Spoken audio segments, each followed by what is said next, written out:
Welcome back to channel छात्रों। आज हम शुरू करने वाले हैं क्लास 10th मैथ्स का चैप्टर सर्कल। 3 महीने रह गए यार, 3 महीने बस जम के आप प्रैक्टिस कर लीजिए। और हाँ, आपके लिए एक मैं चीज़ लेकर आने वाला हूँ। मैं प्रीवियस ईयर के जो क्वेश्चन पेपर्स हैं सीबीएसई की तरफ से जो आते हैं उनको मैं सॉल्व करके अपने चैनल पर डालूंगा। कोशिश करूँगा कि उनको अच्छे से आपको समझाऊँ ताकि आपको वो कंसेप्ट्स क्लियर हों और आपके प्रीवियस ईयर के जो पेपर्स हैं उनकी प्रैक्टिस अच्छे से हो जाए। अगर आप पिछले साल के 2-3-4 साल के अगर आप वो पेपर्स, सैम्पल पेपर्स अगर आप कर लेते हो तो भी आपकी अच्छी खासी प्रैक्टिस हो जाएगी और आपको एक आइडिया हो जाएगा कि किस तरह के क्वेश्चंस बोर्ड में आते हैं। सो ठीक है, so I will try to upload the videos very soon. So till then just support me and subscribe my channel.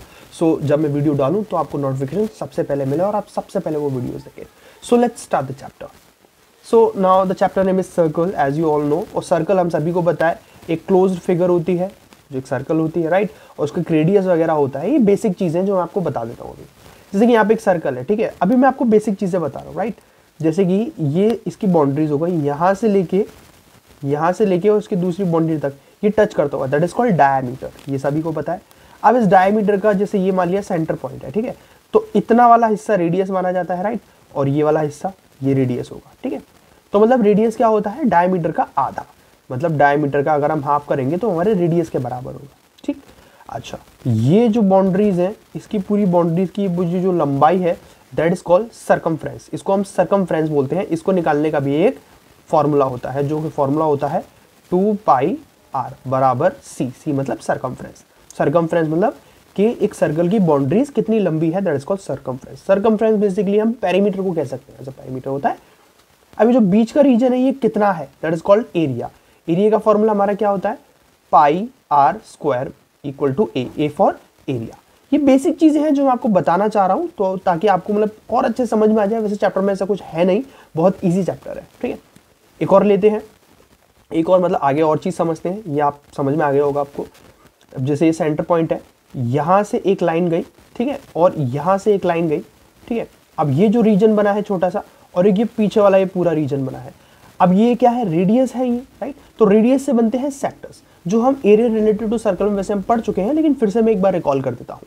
तो ये जो एरिया है that is called minor sector. इसको हम बोलेंगे minor sector, that is called minor sector, क्योंकि ये छोटा है।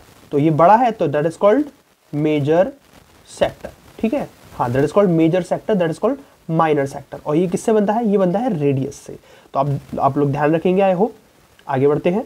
बेसिक चीजें हैं, आपको धीरे धीरे मैं बता देता हूँ, आपको आराम से समझ में आ जाएगा। Next is this is called chord. बिल्कुल सही, दिस इज कॉल्ड कॉर्ड। और सबसे लॉन्गेस्ट कॉर्ड कौन सी होती है? दैट इज जो हमारी सेंटर से होती हुई जाती है, विच इज कॉल्ड डायमीटर। तो सबसे लॉन्गेस्ट कॉर्ड हमारी डायमीटर होगी, ऐसा आप बताएंगे, ठीक है। अच्छा, तो कॉर्ड से हम कॉर्ड की बात कर रहे थे। तो ये वाला है छोटा सा region, that is called minor segment. मतलब माइनर सेगमेंट वाला जो एरिया है that is called minor segment, and that is called major segment, क्योंकि ये बड़ा है। That is called major segment, that is called minor segment, ठीक है। ये कुछ बेसिक चीजें हमारी यहाँ क्लियर होती हैं। अब हम आ जाते हैं इस चैप्टर के मेन पॉइंट पे।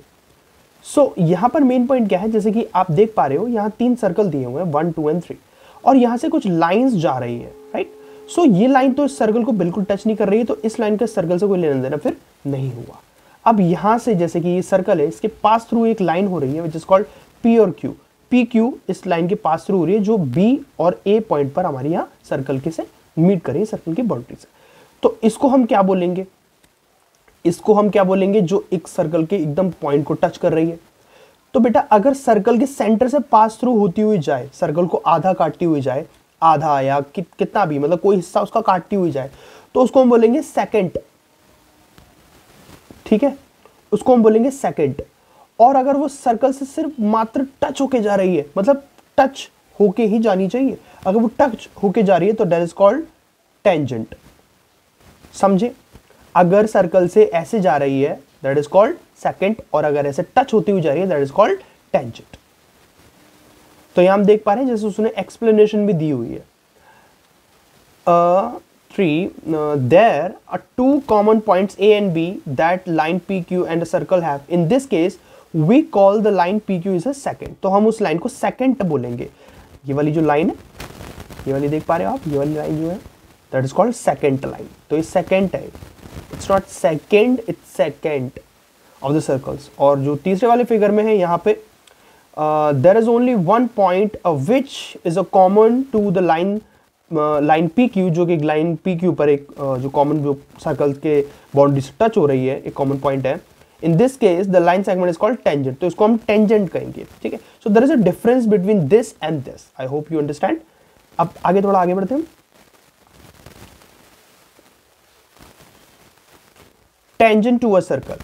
In this previous sections, you have seen that the tangent to a circle is line that intersect the circle at only one point. तो टेंजेंट जब किसी सर्कल को टच करती हुई जाएगी तो वो केवल और केवल एक पॉइंट पे ही टच करेगी, मतलब दो पॉइंट पे टच नहीं कर सकती है। That's not possible. सो एक ही पॉइंट से जैसे हम जा रही है, ये एक जा रही है टेंजेंट, तो वो अब जैसे यहाँ देखो यहाँ से जाएगी तो that is not a tangent, ये टेंजेंट तो नहीं हुई, ठीक है, ये सेकंड हो गई। तो मतलब हम ये कह सकते हैं, जैसे यहाँ पे से देखिए कितनी सारी लाइंस जो उसने ड्रॉ कर दी है। So there is only one tangent at a point of a circle. तो केवल और केवल एक ही टेंजेंट एक पॉइंट पर संभव हो सकती है, एक ही पॉइंट से कई सारी टेंजेंट संभव नहीं हो सकती। कहने का मतलब यही है, जैसे ये एक पॉइंट है, अब मान लो जैसे ये एक लाइन जा रही है, ठीक है, तो ये तो टेंजेंट हो गई, लेकिन इसी पॉइंट से अगर आप एक और लाइन अगर आप भेजना चाहोगे तो वो टेंजेंट नहीं होगी, वो सेकंड हो जाएगी, सेकंड हो जाएगी, क्योंकि वो फिर सर्कल के अंदर से होती हुई गुजरेगी, उस पॉइंट से तो होती हुई गुजरेगी पर वो सर्कल के अंदर भी घुस जाएगी, इस वजह से वो एक टेंजेंट नहीं कहलाएगी, फिर वो सेकंड में आ जाएगी। इसलिए उसने कहा है there is only one tangent at a point of circle, कि एक पॉइंट ऑफ सर्कल पे, एक सर्कल के पॉइंट पे केवल और केवल एक ही टेंजेंट संभव हो सकती है। आगे बढ़ते हैं। The tangent to a circle is spherical case of the second when the two end points of its corresponding chords coincide. तो basically मतलब सेम वाली बात है वो। Alright, theorem 10.1 क्या कहता है? The tangent at any point of a circle it's perpendicular to the radius through the point of contact. जैसे कि ये एक टेंजेंट है, राइट? मैं थोड़ा छोटा कर लेता हूं इसका फॉन्ट। जैसे ये टेंजेंट जा रही है और यहां सेंटर से एक लाइन आ रही है, तो आप ध्यान रखिएगा कि जो भी लाइन सेंटर से टेंजेंट पे गिरेगी बेटा वो 90 डिग्री फॉर्म करेगी, ठीक है। जैसे यहां पर 90 डिग्री फॉर्म कर रहा है, ये यहां भी 90, यहां भी 90। आप कहीं भी आप टेंजेंट ड्रॉ कर दीजिए। आप यहां टेंजेंट, जैसे ये टेंजेंट जा रही है तो बेटा यहां से जो लाइन आएगी, ठीक है, ये भी 90 डिग्री फॉर्म करेगी। तो बस यही इस थ्योरम 10.1 का कहना है, the tangent at any point of a circle is perpendicular, perpendicular 90 degree form करने वाला, perpendicular to the radius through the point of contact. Point of contact किसको बोलते हैं बेटा? पॉइंट ऑफ कॉन्टैक्ट इसी को कहते हैं। देखिए जहां पर टेंजेंट और रेडियस मीट करते हैं that is called point of contact. जैसे यहां से ये रेडियस आ गया और ये टेंजेंट जा रही है तो ये है पॉइंट ऑफ कॉन्टैक्ट, इसको पॉइंट ऑफ कॉन्टैक्ट बोलेंगे, सिंपल। आगे बढ़ते हैं।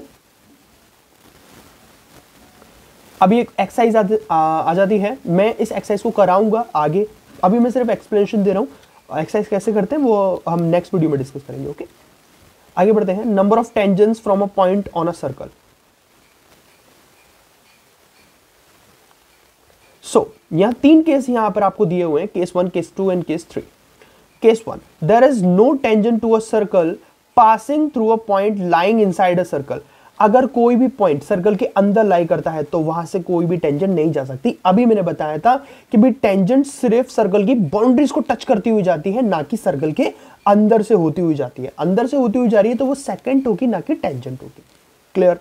Next is case 2, there is one and only one tangent to a circle passing through it.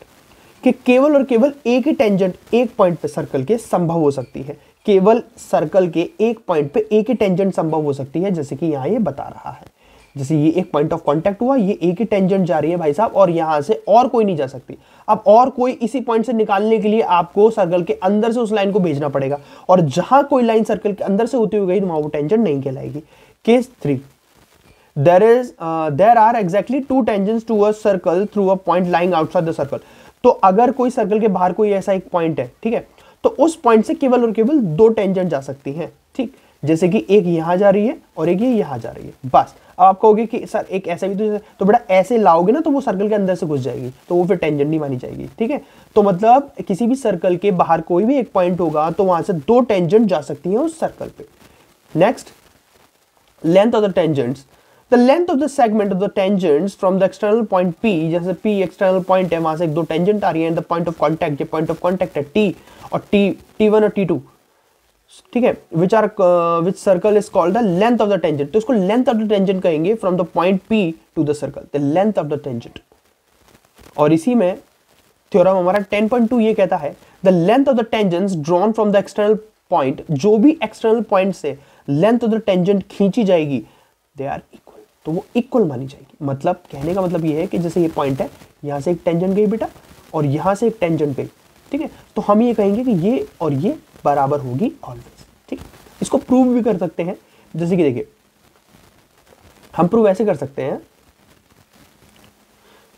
जैसे कि ये लाइन हो गई और ये लाइन हो गई, ठीक है, तो यहाँ 90 बन रहा है, यहाँ 90 बन रहा है। आइए मैंने बताया था कि ये तो टेंजेंट हुई, यहाँ से सर्कल से जो लाइन जाएगी वो 90 डिग्री फॉर्म करेगी, राइट। तो ये 90 हो गया, ये भी 90 हो गया, ठीक है।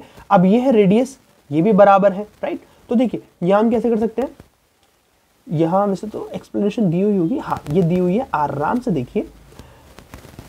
ओ क्यू ओ आर दोनों बराबर होंगे बेटा, क्यों? क्योंकि दोनों रेडियस है और रेडियस इक्वल होते हैं, ठीक है। आगे देखेंगे बेटा, ओपी बराबर ओपी, मतलब दोनों ही ट्राइंगल्स को बनाने में, मतलब ये वाला ट्राइंगल और ये वाला ट्राइंगल, दोनों में हमारा ओपी ओपी आएगा, ठीक है। ओपी कॉमन आ रहा है, ठीक है साहब, ये हो गया, ये हो गया, ठीक है। ओ क्यू पी ये वाला 90 डिग्री बन रहा है, ओ आर पी ये वाला 90 डिग्री बन रहा है, दोनों 90 बन रहे हैं। मतलब RHS रूल से हम ये कहेंगे कि ये वाला ट्राइंगल और ये वाला ट्राइंगल दोनों क्या है, कॉन्ग्रुएंट है बेटा, बिल्कुल सही, कॉन्ग्रुएंट है। दैट मींस हम ये कह सकते हैं बाय सीपीसीटी कि भाई ये वाला और ये वाला फिर उसकी लाइन इक्वल हो सकती है बाय सीपीसीटी, राइट, क्योंकि corresponding part of the congruent triangle, the meaning of CPCT, right.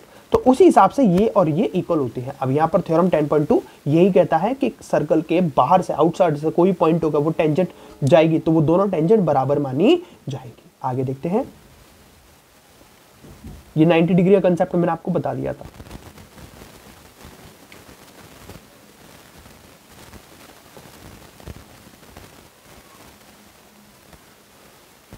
बस इसके आगे और कुछ नहीं है, ये आपकी समरी है, चैप्टर की समरी है, दैट्स इट। और इतना सा छोटा सा यार चैप्टर था यार, ठीक है। समरी पढ़ लो, देखो, the meaning of the tangents to a circle, the meaning of the tangent to a circle, के एक सर्कल के साइड से छुलती हुई, टच करती हुई लाइन जाती है, उसको टेंजेंट हम कहते हैं, ये आप मीनिंग बता सकते हैं। The tangent to a circle is perpendicular to the radius. अब रेडियस जो भी लाइन सेंटर से आएगी टेंजेंट पे गिरेगी, वो परपेंडिकुलर होगी, मतलब 90 डिग्री फॉर्म करेगी। Point number 3 is the length of the 2 tangents from the external point, कोई भी एक्सटर्नल पॉइंट से 2 टेंजेंट आएंगी तो वो दोनों इक्वल मानी जाती है। That's it, this was your chapter circle of class 10th। I hope आपको समझ में आया होगा। अब हम नेक्स्ट वीडियो में इसकी एक्सरसाइजेस लेकर आएंगे। See you then, till then see you, take care and bye bye.